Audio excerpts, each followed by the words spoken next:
Well, folks, welcome to one more edition of Politics and Random. Egberto, Willies, your host. Thank you so kind for being a part of the show. Oh boy, this was a race to get all these things put together, but we finally got the show put together. I'm still writing it up to put it out elsewhere, but oh man, it's been a crazy day. I accidentally sent out two newsletters at the same time to the same people, one from Medium, one from Substack. I shouldn't have done that. Oh, it's crazy, guys. It's crazy. Just trying to get all this stuff out. It's crazy. But you know what? I'm with my peeps right now, which makes me happy. Anyway, welcome aboard Eric Hayes from Kingwood, Texas, Lee Grant from Montgomery County. We also have E2247 from all over the place here. We also have Paul Fleming from Powder Springs, Georgia. We also have in the house Bridge MCP from Binghamton, New York. We also have Yvette Avery Herod from Atlanta, Georgia. And of course, there is AVQ. I thought I saw AVQ in the house. Maybe that was wishful thinking. I know what. The purple got to me. Where the hell is AVQ? He normally is here by now. So where did he disappear to? Not here in the house yet. You are late, Mr. Rudnin. You are late, Mr. Rudnin. Anyway, May Wood from Long Beach, California is here as well. Let me scroll up again to see if I'm Lee Grant from Montgomery County. I think I called you out already. Let's see if I find anybody else in the house. All right. Don't see anybody else. Let's see. From E2247, these are Gaza-only stats and do not include occupied Palestinian territories, West Bank and East Jerusalem. This pretty much normalized. Day 326 of war equal 40,476 Gazan killed, 579 persons more than 311. At least 93,647 wounded, 1,495 persons more than day 311. Total casualties, 134,123. 134,123 is equal to 411 per day, which breaks down to an estimated 23, which per day of an estimated 2.3 million people is about 5% of the Gaza population killed. Wow. 124 per day killed, and 79% are kids and women. Were U.S. to be in a situation of Gaza now, 10.7 months into genocide by Israel, U.S. has proportionally killed and injured total of 19,652,014 American. That's 5% of the U.S. population as we know it today. Those comparisons are it is. You see, we have yet, and I mean this. I mean this as respectful as possible, but as a country, we have never, as a country, respected the humanity of the other. No matter what we say, when the other is being useful, when the other is, passive, when the other is doing as we are told to do, it's okay. But when the other chooses to do something else,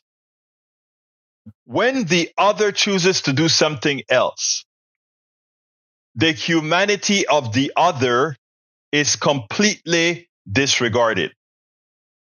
I'm not only saying this about the Gazans in Palestine, because yes, their humanity is ignored. The fact that we can say we're trying to get Netanyahu to stop killing people. We're trying.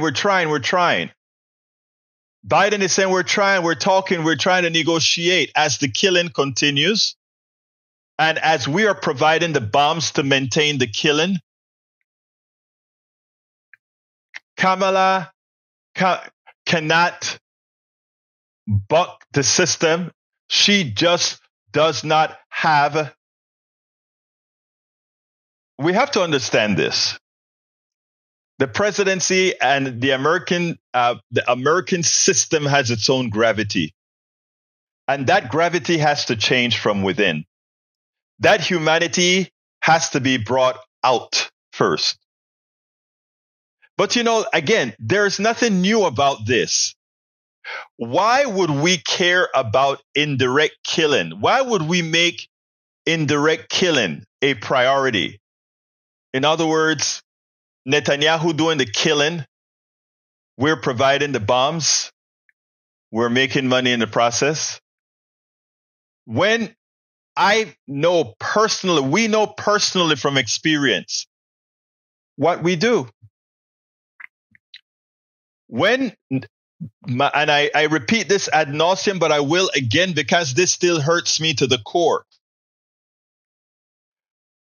When Manuel Antonio Noriega, the dictator of Panama, decided he was going to become a capitalist and he was going to provide the necessary services to the American people who loved their drugs.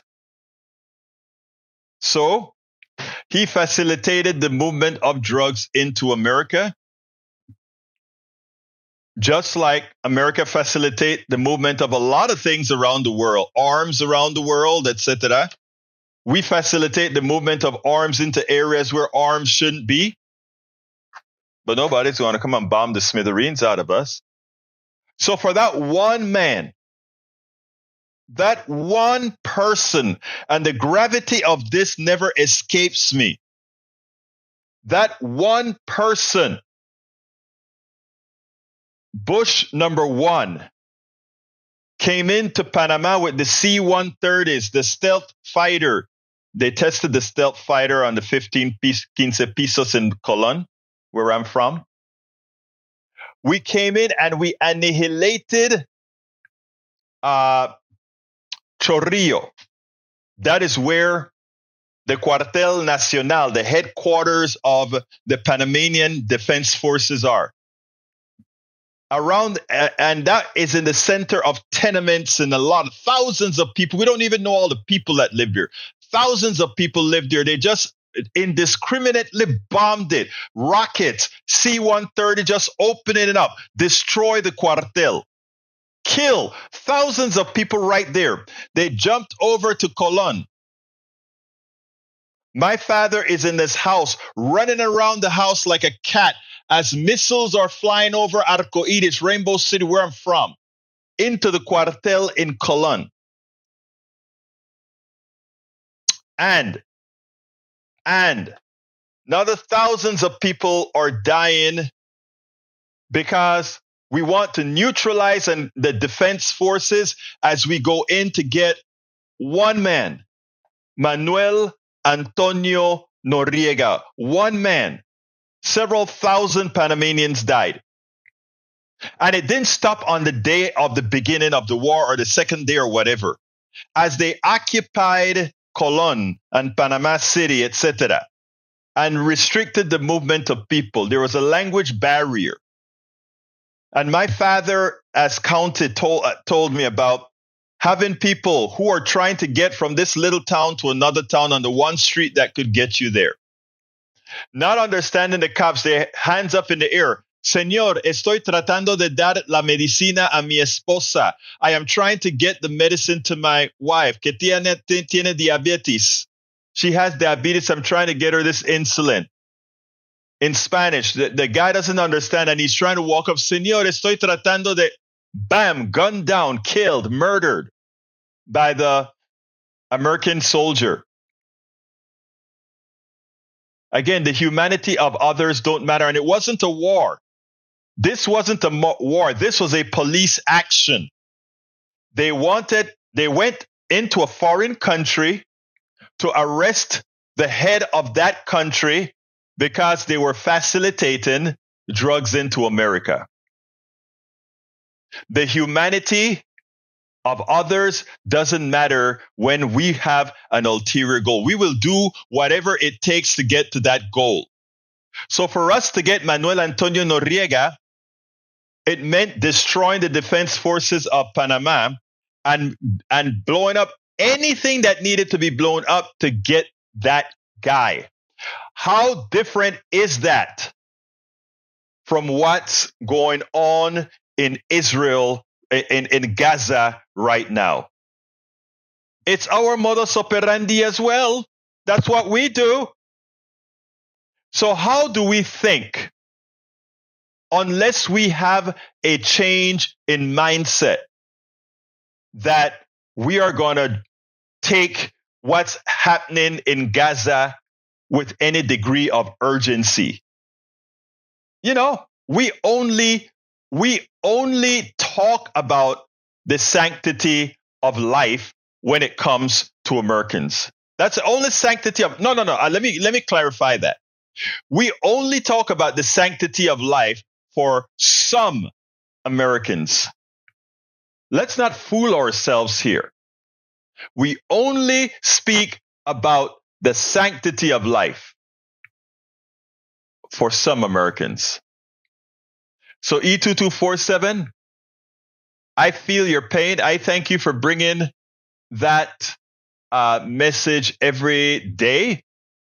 I think we should see that message every day. And we should instantiate that and understand that until we change deep on the inside, nothing changes. Until we change.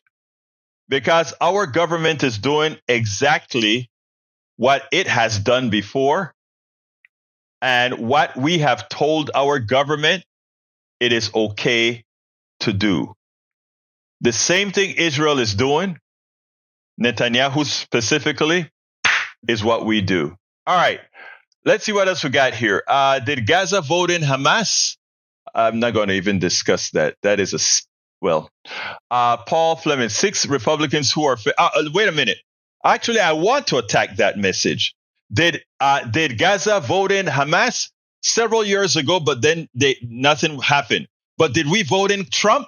Yeah, we did.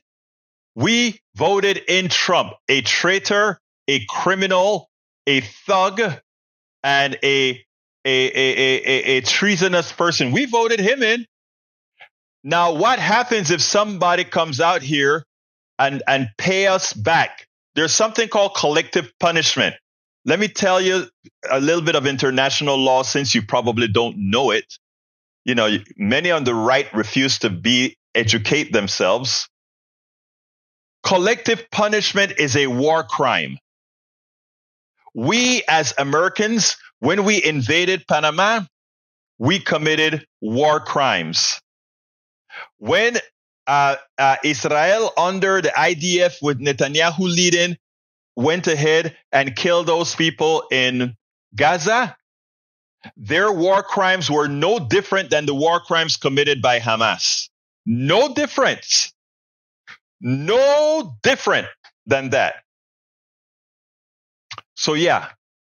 And if you want us to get collective punishment, then remember, we also elected Bush Sr. We also elected Bush Jr. We also elected every president that have gone over the world and committed crimes against humanity, which generally speaking, it's most of our presidents except for Carter. Be careful, because that's who we are. From our girl, Bridge MCP. Hamas in its early days, according to former Israeli officials, was seen by the government of Israel as a counterweight to the PLO. Israel supported Hamas as a way to break the PLO's hold on the region. Retired official Avner Cohen, who worked in Gaza in the 1990s and oversaw religious affairs in the region, told the WSJ in 2009, Hamas, to my great regret, is Israel's creation. That report continued. The Israeli government officially recognized a precursor to Hamas called Majuma al-Islamiyah, registering the group as a charity. It allowed Mujahideen members to set up an Islamic university and build mosques, clubs, and schools. Crucially, Israel often stood aside when the Islamists and their secular left-wing Palestinian rivals battled, sometimes vehemently, for influence in both Gaza and the West Bank. Israeli officials, however, disagree that they should be blamed for Hamas' growth. Instead, they argue outsiders like Iran helped the military group ascend. Iran, as of this writing, continued to be a major backer of the organization. In the 2006 election, Ismail Haniyeh led Hamas as the head of Hamas parliamentary bloc, while the president of the Palestinian Authority, Mahmoud Abbas, led Fatah, as well as the PLO and the Palestinian National Authority. Haniyeh is now chairman of Hamas political bureau, and Abbas remains in his position as of this writing. With Haniyeh at the helm, Hamas won about 44% of the vote across the region, according to 2006 ABC News report, a total that secured a majority of seats in the legislature under election rules. The election, which was reported to be free and fair, according to the National Democratic Institute, used plurality voting, which is an electoral system in which candidates win by securing more votes than any other opponent, regardless of whether the total is a majority share of the votes. It's just like the United States as well. Additionally, the election used proportional representation as an electoral system that allocates seats in proportion to votes, according to the European Council on Foreign Relations. Thank you for that, Bridge MCP. A little bit of education is always a good thing. Let's see what else we got here.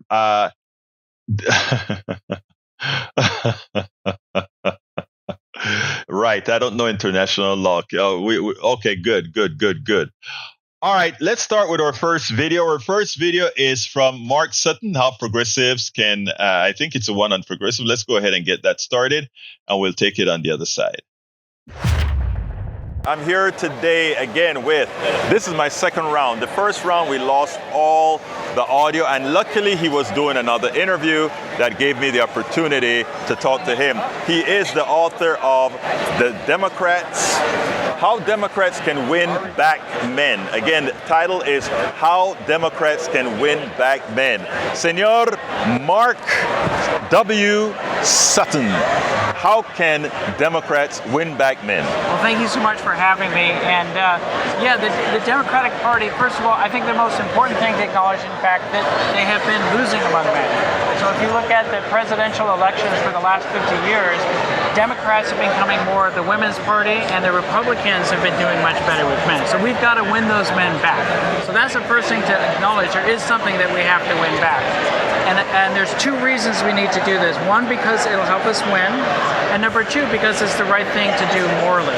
Because a lot of our men and boys, and I'm talking about all men and boys, all races, all ages, ability levels, sexualities, everything, the whole rainbow of all men, we're seeing lower outcomes.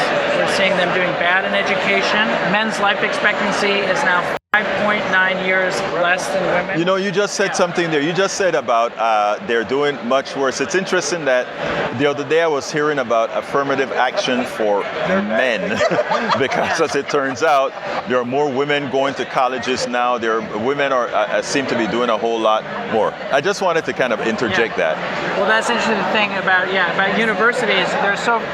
Men are doing so badly in school, boys and men, that now universities, even doing affirmative action in the favor of boys to get accepted to university. Our universities are 60% female, 40% male. Right. Even with the help that we're trying to help the boys, they're still trailing by that much. But I think if the Democrats can focus on men's issues that fall right in line with Democratic Party principles, while still supporting women and girls, and I really want to emphasize that because it's so important.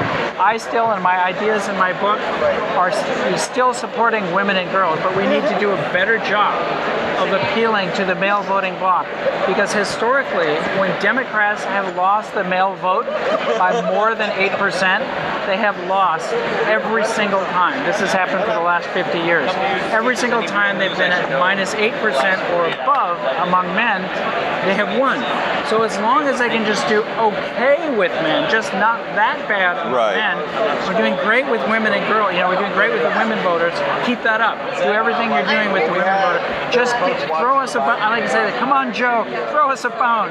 I mean, we just need let's get a men's health office, because to help men with mental health is another big issue for men. Men are committing about 78% of the suicides in this country. Now, I don't want anyone to commit suicide. I think it's always sad. And if you're a family member of someone who has been through that or even attempted that, you know how sad that is. And at that moment, you don't care about gender or statistics or politics. You just care about your loved one. But as policymakers and as the Democratic Party, we really need to look at these things that are affecting men worse. Look at the prison industrial complex. I think most Democrats agree. I think they said they're not hearing you very well. Oh, okay. Let me change this. How about that? If I just hold it, is that okay? Yeah, that's okay. better. I'll just hold. Sorry. So, as I was saying, the Democratic Party just needs to do a better job of messaging to male voters. And I think, some of the issues that everyone in the Democratic Party feels very strongly about, they line up well with helping the well-being of men. So we're just talking about the prison industrial complex. Now, there's also, there's 93% of the people in prison, unfortunately, are male. Now, there's other factors as well, racial inequities. Right. There are way too many black men in prison proportionally compared to white men, but there's still way more proportional white men in prison than women of color. So there's still a lot of men in prison, and if we can work on the prison industrial complex, I believe that is a male gender issue, and it's okay to say so. There's nothing wrong with that. And no, I think it'll help get male votes. Yeah. The Democratic Party is always considered the party of an identity. People always say we have so many identities. Yes. It's confusing and that, and sort of a lot of men would say they get left holding the stick. And I think, in effect, you are saying that, but not in the negative way, in that if everyone who vote you're looking for need to be cared for. Exactly. In other words, it's not that you're asking that other identities not be cared for, but in the process, not because we are a patriarchal society, which we are, that doesn't mean that all men form part of that patriarchy. Right. Just because all presidents have been men doesn't mean all men have power or that all men's issues have been addressed. That's exactly right. And I just really hope that people get that message, and I'm glad you appreciate that. It's a positive message. I call it the all-demographic strategy. Mm-hmm. So Howard Dean, if you remember him, he had the 50-state strategy. Right. Let's go after, we're going to support our Democrats no matter where they are. If they're in Alabama or Mississippi, states that are not likely to vote Democrat, they still supported the people. We still need to do that exact same thing, but instead of geographically, demographically. Right. We need to support everyone. So anyone walking in the room should say, hey, the Democrats support me because of who I am. That's exactly. great. They listen to my issues, they listen to my problems. If the Democrats can just get a few percentage of those moderate male voters who are on the fence, or maybe very lightly Democrat or very lightly Republican, those people in the middle, let's get a few percentage by just appealing to men. And it's okay to say the word men and boys in the Democratic Party platform, in the speeches to the public. It's okay to say, hey men, you're hurting right now. You're dying 5.9 years earlier. You're having deaths of despair, suicide, opioid overdose, alcoholic liver disease. All these things are affecting you. We want to know that we're here for you too. We're here for you too, and we want your vote, and we're going to work with you. We're going to create an Office of Men's Health and Well-Being. There was a bill created for that, so it's not. I'm not the first person who suggests this. There was the late congressman from New Jersey, Representative Payne, and then sadly he died at the age of 65 this spring. But he was the one advocating for this Office of Men's Health, and I think we should carry on his legacy and do that. I don't think that diminishes anyone else by supporting male health. I think I'm sufficiently convinced that we put resources where we find problems, and if we find that there's an increase in suicide in men, if we find that that men are more violent, if we find all those things, it is incumbent on us to invest the resources to mitigate that particular problem. Yeah. Likewise, women have distinct problems of the way society treats women in general. That's why we have affirmative action. That's why we have DEI and all these other things. All of it is necessary. What the problem that many have is, just as you present the very strong points that we need to take care of men, absolutely so. But in the same process, we need to make sure that all folks that are not being cared for their particular identity demographic or whatever, that is handled. Absolutely, and I 100% agree with that. Again, that's why I call it the all demographic strategy. If you look at the 2020 Democratic Party platform, men's and boys issues are just not mentioned. They just don't bring them up. If you read between the lines, you can say, oh, they seem to care about opioid overdose. Well, that's good. And again, I don't want anyone to die of an opioid overdose. But the fact is, it's about 75% of the people who are dying of opioid overdose are male. Right. So, and there's actually been studies that prove there's something about the male brain that make us more susceptible to opioid overdose than women. So there's even a biological reason that men are doing it. It's not just social. It's a combination of social and biological. But there's actually biological things about the male body that make us more susceptible to overdose. I don't think there's anything wrong with just acknowledging publicly available data. I think again, the issues, and I think earlier in with the interview that we did before I lost the audio, you made a very important statement, and it had to do with progressives. You said, I hope progressives will open their minds.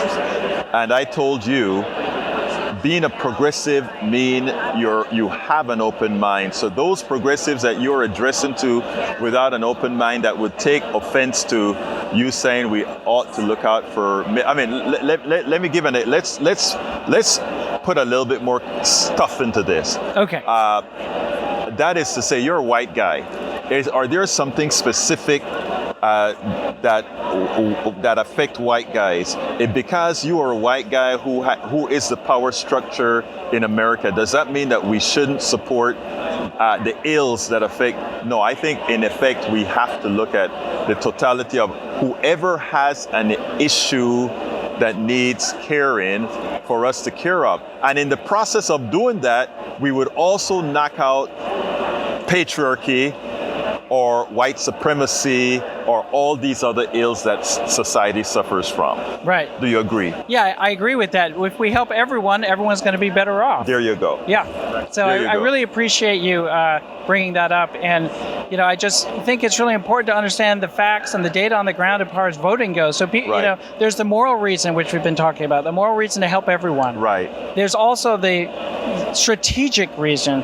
If the Democrats do not get enough votes from men, they will lose. Well, that is a statement of fact. And right now, they're getting crushed among men by the Republicans. I don't like the Republican messaging. And let me make this clear. I don't agree with a lot of their messaging. However, 2 of the Republican senators wrote major pieces of work that directly addressed men and at least focused on what they believe to be male gender issues. Now, you might not agree with, it was Senator Josh Hawley and Senator Marco Rubio. Senator Josh Hawley wrote a book about masculinity. Senator Marco Rubio issued a report on the status of men. And I think there's some good things in there, some things I don't agree with. Let me make that clear. Right. But at least they addressed men. Where's President Biden's report to men? Nothing. It doesn't exist. What is interesting with the way Republicans do things? They always makes a measure of truth. Just a timeout. Okay. They always put some elements of truth surrounded by misinformation, lies, and disguises. And that's what makes their messaging effective, by tying a little bit of truth with the rest, and that's what you get. But I mean, you know what?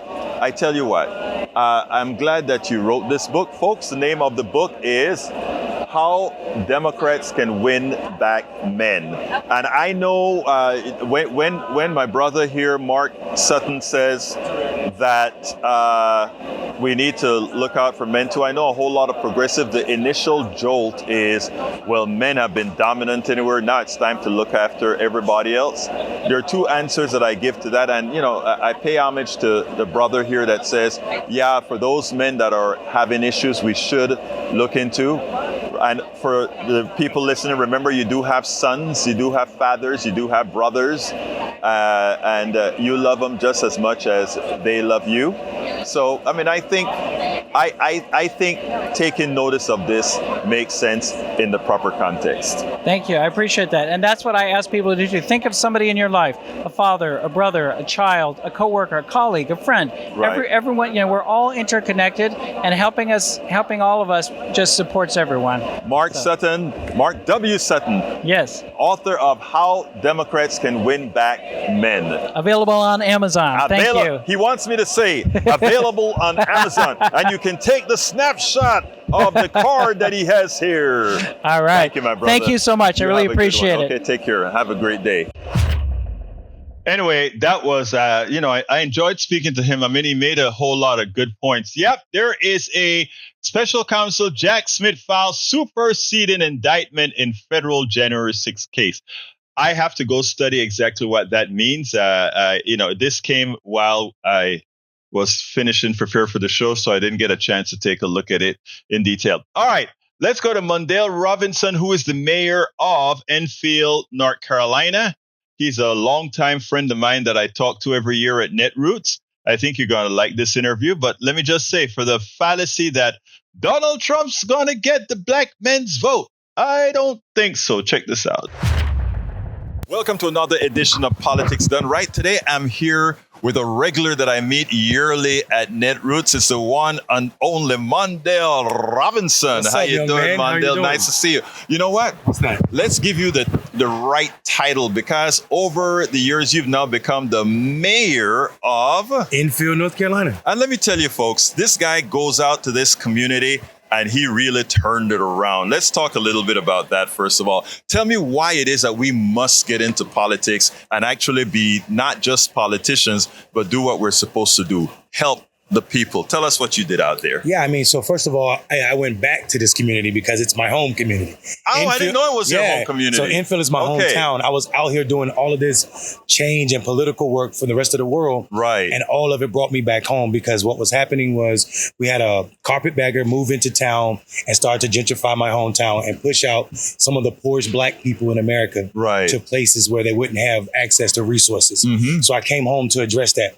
Ran a campaign that was for the people, by the people. I know that sounds cliche in this climate, but it was really true. So much so that I ran 0 ads, 0 billboards, did 0 mail, but I beat an incumbent by 53 percentage points. Imagine that, huh? Imagine that. Imagine that. And that was just engaging people that people just took for granted. That's all. They never, they're going to vote this way. They ain't going to vote at all. Exactly. And you did that. Now, you also, so there's some issues that I recall about real estate in that area. Tell us a little bit about that. So what's going on is we have, besides of gentrification and people driving up the prices, there's some dynamics about Enfield you should know. Right. Enfield is the 8th poorest town in America. 8th. It is only 7 thousands of towns. Yeah. 8. Hundreds of thousands, tens of thousands of towns. Enfield is the 8th poorest. And in North Carolina, it is the poorest. It is also one of the blackest towns in America. It's 97% black. Uh-huh.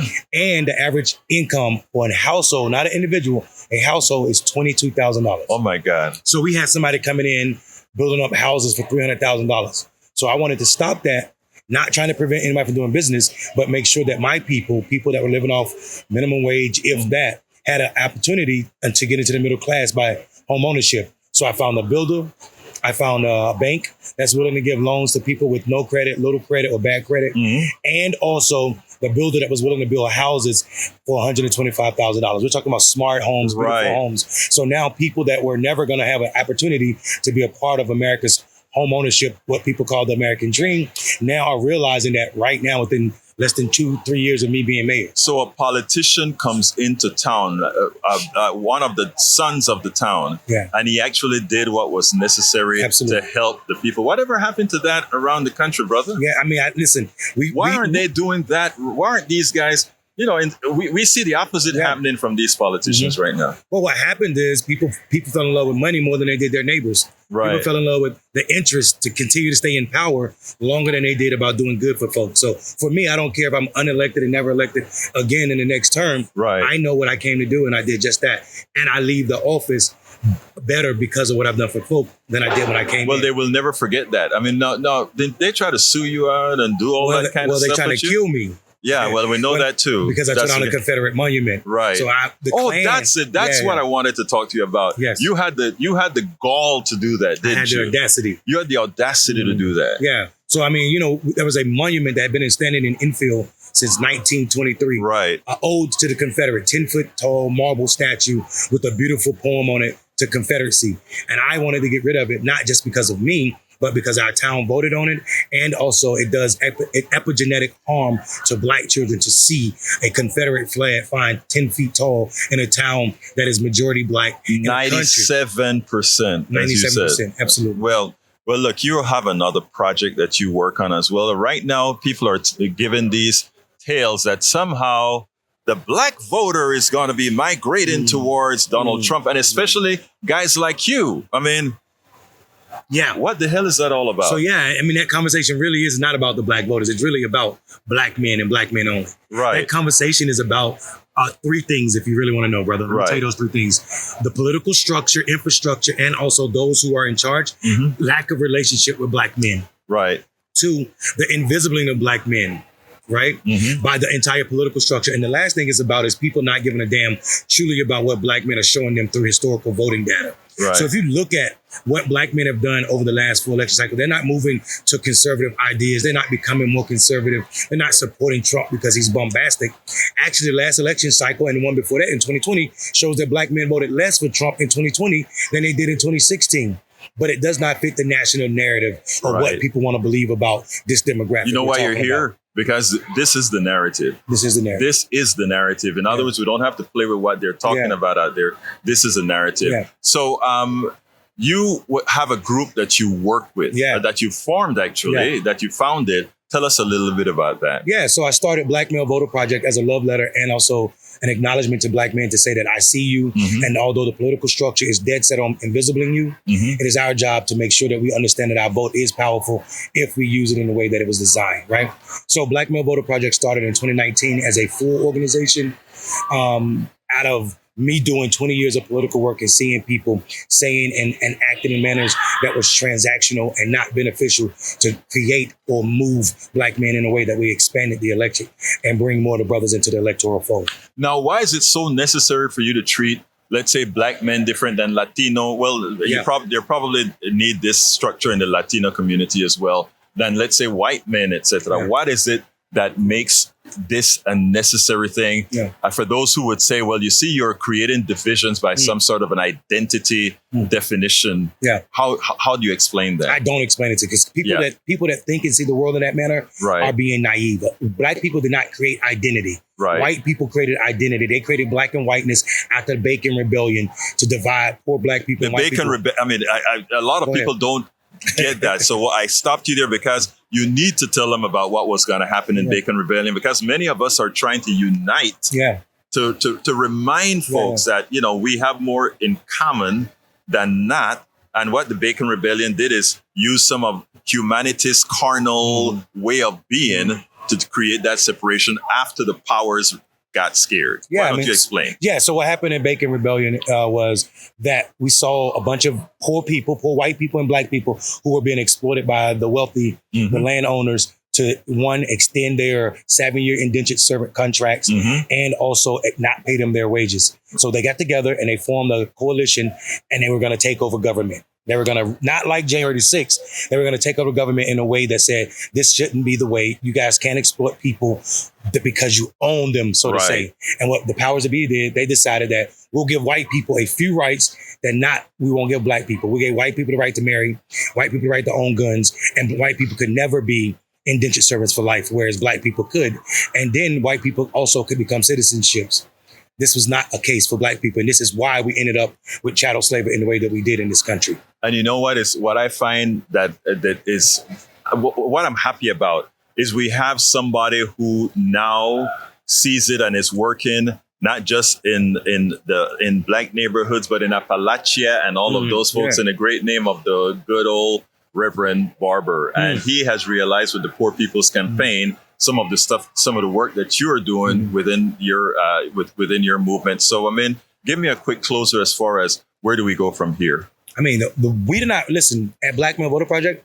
Our hair is not on fire because a presidential candidate had a bad debate. Our hair is not on fire because white people are nervous about their democracy. Right. Our hair is on fire because we continue to exclude black men from the political process. And until we put out that fire, we'll always have these fake fires around what white people are fighting about.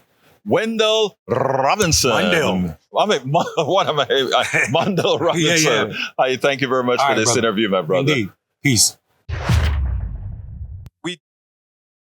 Mondale, we go back a long time. He's doing a hell of a lot of work. Yes, Lee Grant, I think you need to go ahead and learn when whiteness was created and for what reason whiteness was created. That wasn't a thing 400 years ago, you know. I know you don't know that.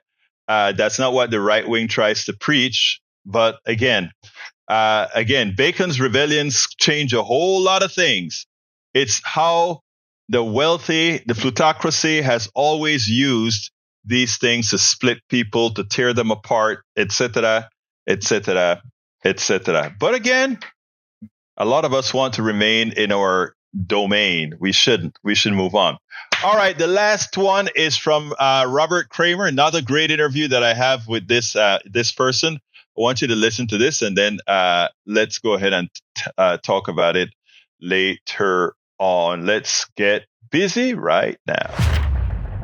Welcome to another edition of Politics Done Right. My name is Egberto Willies. Today we're honored to have Robert Cramer. Robert is the author of Nuts and Bolts, the Formula for Progressive Electoral Success. Welcome to Politics Done Right. Nice to be here. Great to be with you. First of all, I think it's important. When you say nuts and bolts, tell me what you mean by nuts and bolts of. I mean that the most important thing to success electorally is execution. Right. You know, and when Vince Lombardi, used to have this wonderful football team in Green Bay, the first of every season he would pick, and you're great players, right? He'd pick up the ball and say, gentlemen, this is a football. We're going to talk about blocking and tackling, and that's what the book is about. It argues that execution is the most important thing we have to do. And in this election, let me tell you, it's turning out our vote that is the most important thing. We've been talking to people all over, and the question is, it seems like we have an apathetic voting bloc. And I think we're going to need the nuts and bolts to really get to them and show them the importance of why voting now is so important. So what can your book, Nuts and Bolts, the Formula for Progressive Electoral Success, what can you show them in that book that we are not doing right now? Well, this book talks about the principles of great political communication. Right. And how we can engage people's self-interest. Right. We have to talk about their fundamental self-interest. And in terms of actual getting the vote out, it talks about a number of get out the vote messages that are very powerful. But the most important one is I won't get off your porch until you vote. Or off your phone. I mean, we need to be talking to people. Right. Not just texting them, although texting is important. Right. Not just we got to have real human relationships. Flesh to flesh contact. And building armies of volunteers, because the most important way to get people committed to something is to put them in motion. Right. If somebody cheers for a candidate, they're much more likely to be committed to them. Right. You spend an hour talking to them, that way it's important. Right. If you put them in action, going door to door, or having events, or whatever, we have to organize in order to win. And if we do, we will. I think that is one of the problems that a lot of today's politicians don't realize. They think they can throw up a Facebook ad or throw an ad on TV and everything is okay. And most of what they do, since that's all they're doing, what they want to do is demonize the other side in order for that person to look at the vote as their only option. Unfortunately, what that means is when the other side look at the other option, they may just say, you know what, might as well just stay home. Yeah, right. In this election, right. Of course, we have to be very clear that this is about, let's say, fundamentally path-finding election for the country. Right. Right. We're on the knife's edge of either trending toward fascism, or we could have the trifecta with the Senate, House, and President. Yes. Next year could be the most progressive period in modern American history. That is what it's amazing when you say it. We are on a razor's edge. In other words, this election can flip in either direction. And the funny thing about it is, I think it should be flipping in a landslide fashion, given that, in my opinion, and you tell me what your thoughts are. I think the Republican Party, with the gravity of what they've done over the last several years, have just about donated the election to Democrats if they really want to follow the path. That's right. If we get our vote out, you are correct. I mean, one of the key things that this book talks about is that it is much easier to mobilize people around things people are trying to take away from you than around things to which you aspire. So that, for instance, Trump reached out from the political grave, and took women's freedom of reproductive choice away, and that is a huge issue in this coming election, and it will mobilize a lot of people.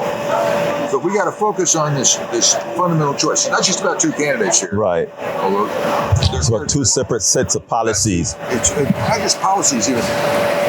It's about freedom or authoritarianism. It's This is really in my lifetime, this is the most fundamental election I recall, and I'm an old guy. Well, you're not that old. You're not that old, but but still, it's important that we do it, and I'm glad that you spent the time to write a book, because we need your book. And we need the book of others that with different perspectives to come out and just say, we are going to get the vote out, and we are going to make sure to have an educated populace. And the other thing we have to convince people of very important is that we can win. And we can win and make real change in a country. And we have to, because if you can't get them to hope, you can't get them to vote.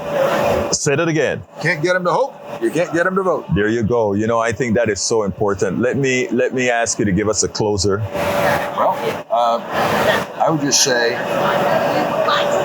if we organize, we win. I love that. If we organize, we win. That's right. If we organize, we win. Robert B. Cramer, author of Nuts and Bolts, the formula for progressive electoral success. Keep up the good work. Thank you, brother. Thank you. We spend a lot of time deconstructing the news, trying to parse it into a form that everybody can understand. We try to find those little nitpicks where it flies above the fray, etc. If you really like these videos that we do, I want to ask a big favor. Please go ahead. Number 1, subscribe to our channel. And number 2, please join if you can. Thank you so kindly for watching. Keep watching. Please remember to share. We must populate the entire internet with our progressive message, a message that we know is what most Americans say that they want. So help us, please join. Absolutely join. Have you guys ever wondered about how much the Republican Party, how much the MAGA Party has really fallen in love with Joe Biden? Have you all noticed that? They love them some Joe Biden. They are so protective of Joe Biden. They think Joe Biden was wronged.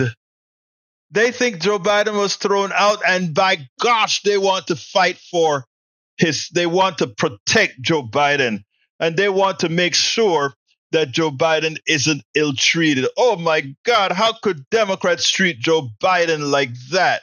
Sad. You guys are comical.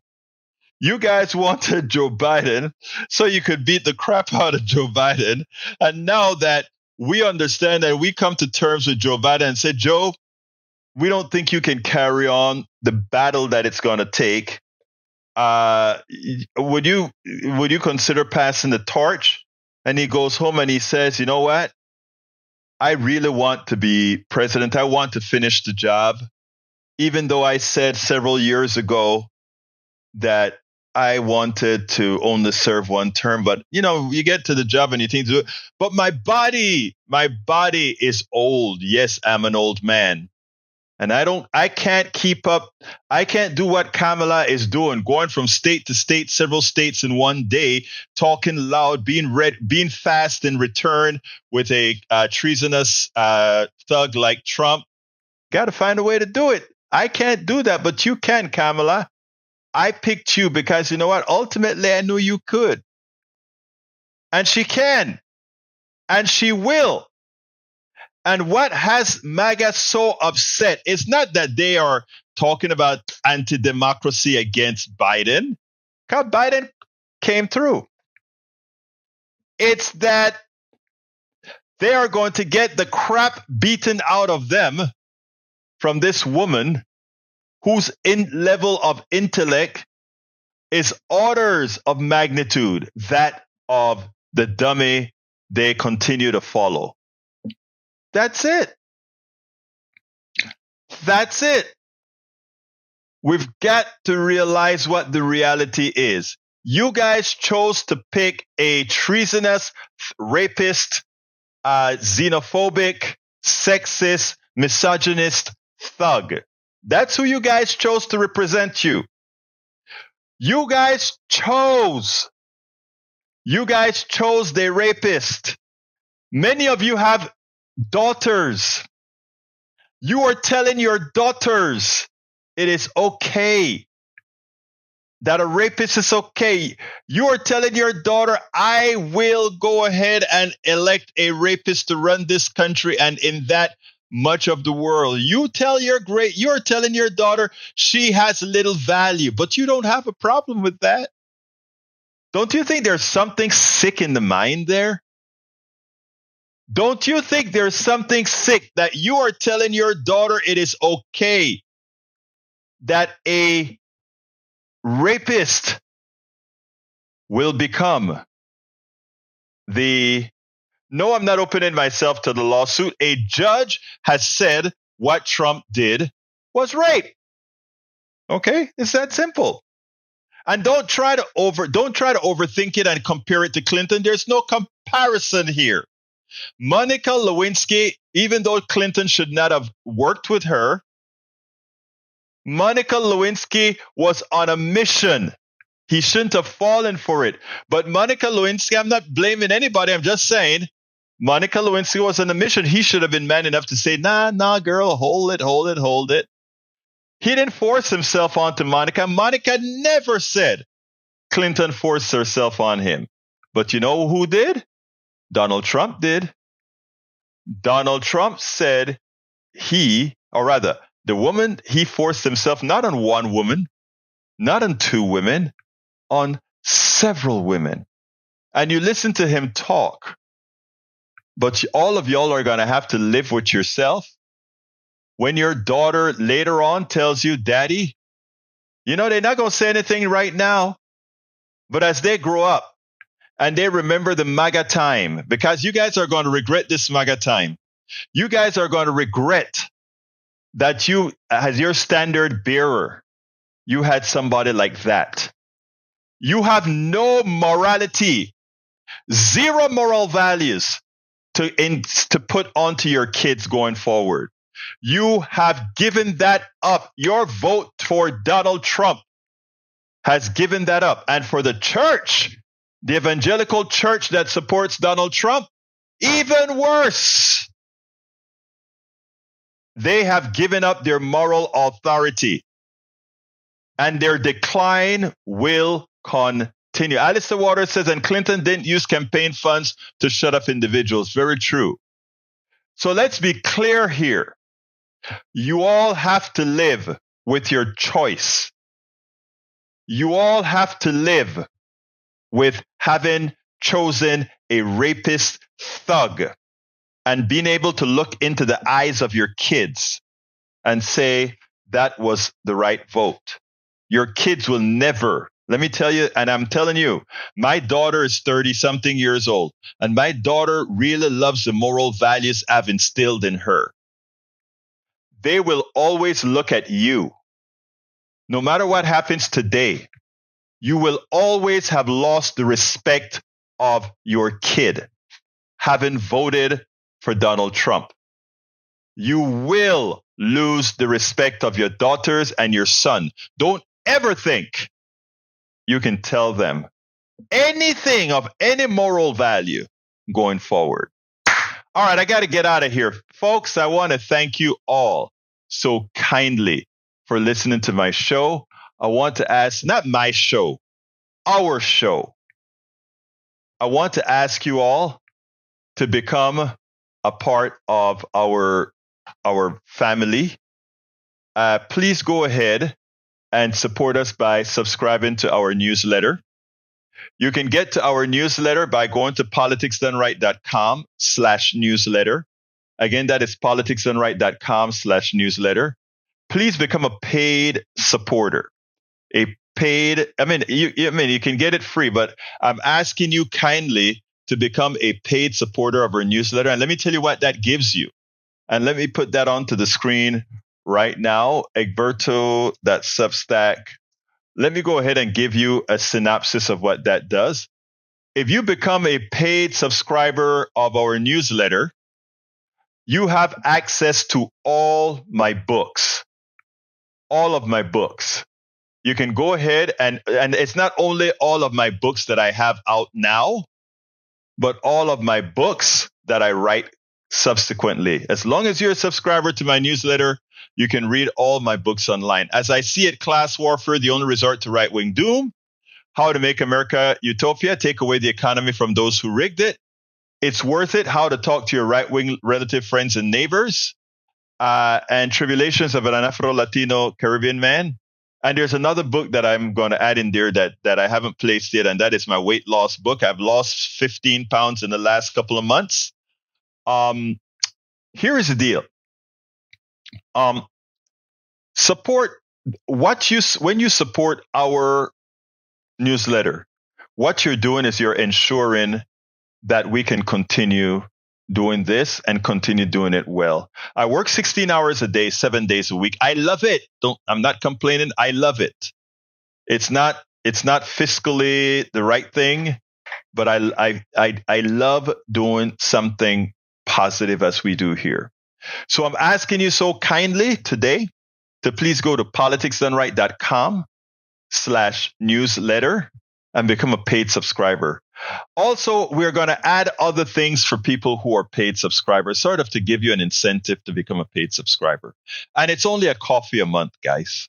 It's only a coffee a month. If I can get to I'd like to reach 1,000. I'm at probably like 150 something right now. I need to get to about 1,500 minimum. I'd like to get to 2,000 so that I can get some help in doing all the work that to do. 16 hours is hard, and it's really, really hard, and it takes away on quite a bit. But I love it because we are serving. So please consider becoming a subscriber by going to politicsdoneright.com/newsletter. And you can make a difference. Anyway, got to get out of here. My name is Egberto Willies. Love you all. Thank you so kindly. You know how I end this, baby. I am what? Out. We spend a lot of time deconstructing the news, trying to parse it into a form that everybody can understand. We try to find those little nitpicks where it flies above the fray, etc. If you really like these videos that we do, I want to ask a big favor. Please go ahead, number 1, subscribe to our channel, and number 2, please join if you can. Thank you so kindly for watching. Keep watching. Please remember to share. We must populate the entire internet with our progressive message, a message that we know is what most Americans say that they want. So help us, please join.